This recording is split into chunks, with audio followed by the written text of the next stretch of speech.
کا نام سکندر ہے، اللہ تعالیٰ نے ان کو تمام روئے زمین کی بادشاہی عطا فرمائی۔ جی ہاں، پوری دنیا پر ان کو بادشاہی ملی۔ یوں کہا جا سکتا ہے کہ پوری دنیا کا ایک چکر لگایا، مشرق سے لے کر مغرب تک دونوں دنیا کے کونوں کو انہوں نے وزٹ کیا۔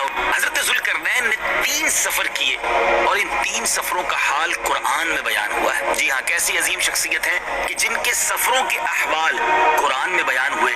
آئیے قرآن مجید سے ان تینوں اسفار کے، ان تینوں سفروں کے احوال سنتے ہیں۔ پہلا سفر، حضرت ذوالقرنین رضی اللہ تعالیٰ عنہ نے پرانی کتابوں میں پڑھا تھا کہ سام بن نوح علیہ السلام کے دور میں ایک شخص آب حیات کے چشمے سے پانی پی لے گا تو اس کو موت نہ آئے گی۔ اس لیے حضرت ذوالقرنین نے مغرب کا سفر کیا۔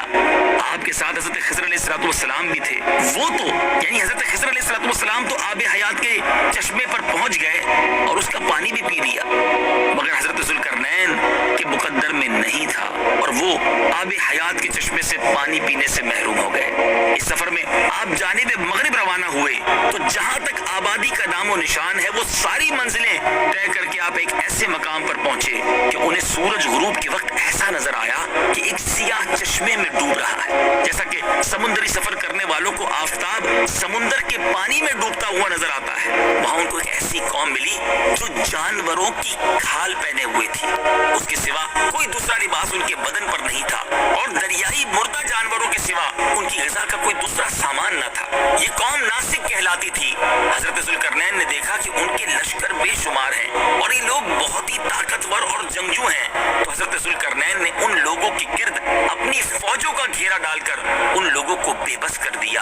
چنانچہ کچھ تو مشرف با ایمان ہو گئے اور کچھ آپ کی فوجوں کے ہاتھوں مقتول ہو گئے۔ دوسرا سفر، پھر آپ نے مشرق کا سفر اختیار کیا۔ ویسٹ کے بعد آپ نے ایسٹ کا، مغرب کے بعد آپ نے مشرق کا رخ اختیار کیا، یہاں تک کہ جب سورج طلوع ہونے کی جگہ پہنچے تو یہ دیکھا کہ وہاں ایک ایسی قوم ہے جن کے پاس کوئی عمارت اور مکانات نہیں ہے۔ ان لوگوں کا یہ حال ہے کہ سورج طلوع ہونے کے وقت یہ لوگ زمین کے غاروں میں چھپ جاتے اور سورج ڈھل جانے کے بعد غاروں سے نکل کر اپنی روزی کی تلاش میں نکل پڑتے۔ یہ لوگ قوم منسک کہلاتے تھے۔ حضرت ذوالقرنین نے ان لوگوں کے مقابلے میں بھی لشکر آرائی کی اور جو لوگ ایمان لائے ان کے ساتھ بہترین سلوک کیا اور جو اپنے کفر پر اڑے رہے انہیں تباہ و برباد کر دیا۔ اب باری ہے تیسرے سفر کی۔ پھر آپ نے شمال کی طرف سفر کیا، یہاں تک کہ 2 پہاڑوں کے درمیان میں پہنچے تو وہاں کی آبادی کی عجیب و غریب زبان تھی۔ جن لوگوں کے ساتھ اشاروں سے بمشکل بات کی جا سکتی تھی ان لوگوں نے حضرت ذوالقرنین سے یاجوج ماجوج کے مطالب کی شکایت کی اور آپ کی مدد کے طالب ہوئے۔ اب یاجوج ماجوج کون تھے؟ مدنی چینل کے ناظرین ذرا غور سے سنیے۔ یہ یافس بن نوح علیہ السلام کی اولاد میں سے ایک فسادی گروہ ہے اور ان لوگوں کی تعداد بہت ہی زیادہ ہے۔ یہ لوگ بلا کے جنگجو، خوخار، بالکل ہی وحشی اور جنگلی ہیں جو بالکل جانوروں کی طرح رہتے ہیں۔ موسم ربی میں یعنی بہار کے موسم میں یہ لوگ اپنے غاروں سے نکل کر تمام کھیتیاں اور سبزیاں کھا جاتے تھے اور خشک چیزوں کو لاد کر لے جاتے تھے۔ آدمیوں اور جنگلی جانوروں یہاں تک کہ سانپوں، بچھوؤں، گرگٹ اور چھوٹے بڑے جانور کھا جاتے تھے۔ حضرت ذوالقرنین سے وہاں کے لوگوں نے فریاد کی کہ آپ ہمیں یاجوج ماجوج کے شر اور ان کی ایذا رسانیوں سے، ان کی ان تکلیفوں سے ہمیں نجات دلائیے، اور اس کام کے عوض انہوں نے کچھ مال کی بھی پیشکش کی۔ تو حضرت ذوالقرنین رضی اللہ تعالیٰ عنہ نے فرمایا کہ مجھے تمہارے مال کی ضرورت نہیں ہے، اللہ تعالیٰ نے مجھے بہت کچھ دے رکھا ہے، اب ایسا کرو کہ تم لوگ جسمانی محنت سے میری مدد کرو۔ چنانچہ آپ نے دونوں پہاڑوں کے درمیان بنیاد کھدوائی۔ جب پانی نکل آیا تو اس پر پگھلائے ہوئے تانبے کے گارے سے پتھر جمائے گئے اور لوہے کے تختے نیچے اوپر چن کر ان کے درمیان میں لکڑی اور کوئلہ بھروا دیا اور اس میں آگ لگوا دی۔ اس طرح یہ دیوار پہاڑ کی بلندی تک اونچی کر دی گئی اور دونوں پہاڑوں کے درمیان کوئی ایسی جگہ نہ چھوڑی گئی۔ پھر پگھلایا ہوا تانبا دیوار میں پلا دیا گیا جو سب مل کر بہت ہی مضبوط، کانکریٹ جس کو کہتے ہیں نا، بہت ہی مضبوط اور مستحکم دیوار بن گئی۔ آپ کو معلوم ہے کہ وہ دیوار آج بھی قائم ہے۔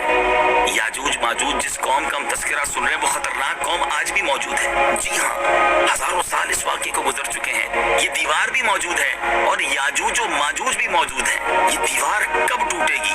ذرا سنیے، حدیث پاک میں آتا ہے کہ یاجوج و ماجوج روزانہ اس دیوار کو توڑتے ہیں اور دن بھر جب محنت کرتے کرتے اس کو توڑنے کے قریب ہو جاتے ہیں تو ان میں سے کوئی کہتا ہے اب چلو باقی کل کو توڑیں گے. دوسرے دن جب وہ لوگ آتے ہیں تو خدا کے حکم سے وہ دیوار پہلے سے بھی زیادہ مضبوط ہو جاتی ہے. اب اس دیوار کے ٹوٹنے کا جب وقت آئے گا، قیامت سے پہلے جب وہ وقت آئے گا، تو ان میں سے کوئی کہے گا اب چلو انشاءاللہ کل اس دیوار کو توڑ ڈالیں گے. ان لوگوں کے انشاءاللہ کہنے کی برکت سے اور اس کلمے کا یہ ثمرہ ہوگا کہ دوسرے دن دیوار ٹوٹ جائے گی. قیامت قریب ہونے کا یہ وقت ہوگا. دیوار ٹوٹنے کے بعد یاجوج ماجوج باہر نکل پڑیں گے اور زمین میں ہر طرف فتنہ و فساد اور قتل و غارت گری کریں گے. چشموں اور تالابوں کا پانی پی ڈالیں گے اور جانوروں اور درختوں کو کھا ڈالیں گے. زمین پر ہر جگہ وہ پھیل جائیں گے مگر مکہ مکرمہ، مدینہ طیبہ اور بیت المقدس، ان تینوں شہروں میں یہ داخل نہ ہو سکیں گے. پھر حضرت عیسیٰ علیہ السلام کی دعا سے ان لوگوں کی گردنوں میں کیڑے پیدا ہو جائیں گے اور یہ سب کے سب ہلاک ہو جائیں گے. اللہ تعالی ہم سب کو یاجوج و ماجوج کے فتنوں سے محفوظ فرمائے، ہم سب کے ایمانوں کی حفاظت فرمائے. کہ قرآن مجید میں کیسی کیسی تاریخی باتیں ہیں. ہمیں قرآن کے واقعات پڑھنے کا وقت نہیں ہے. اگر قرآن پڑھیں، اس کی تفسیر پڑھیں تو نہ جانے کتنا سارا علم ہم حاصل کر سکتے ہیں. دنیا کی بہت ساری باتیں ہمیں معلوم ہیں مگر اسلامک ہسٹری اور اسلامی واقعات ہمیں نہیں معلوم. آئیے نیت کرتے ہیں قرآن پڑھیں گے بھی اور اس کو سمجھنے کی بھی کوشش کریں گے. الحمدللہ مکتبۃ المدینہ نے ہمارے لیے ایک بہت خوبصورت تحفہ صراط الجنان تفسیر قرآن کا عطا کیا ہے. آپ اسکرین پر بھی صراط الجنان کا ٹائٹل دیکھ رہے ہوں گے. یہ بہت شاندار تفسیر قرآن ہے اور بڑے آسان الفاظ میں موجود ہے. مکتبۃ المدینہ سے اسے حاصل کیجئے. آپ چاہیں تو اسے dawat-islami.net سے ڈاؤن لوڈ بھی کر سکتے ہیں. یاجوج و ماجوج کا یہ کہنا کہ انشاءاللہ کل آ کر دیوار توڑیں گے تو انشاءاللہ کی برکت سے وہ دیوار بھی ٹوٹ جائے گی. اے میرے میٹھے اسلامی بھائیو ذرا غور کیجئے. انشاءاللہ جو ہے وہ کاموں کو پورا کروا دیتا ہے. بعض اوقات ہم کہتے ہیں میں کل آ جاؤں گا، میں شام 5 بجے پہنچ جاؤں گا، میں پرسوں یہ کام ضرور کر دوں گا. اگر اس کے ساتھ انشاءاللہ بھی شامل کر لیں تو انشاءاللہ خیریت سے پہنچ جائیں گے، خیریت سے کام پورا ہو جائے گا. اللہ کے نام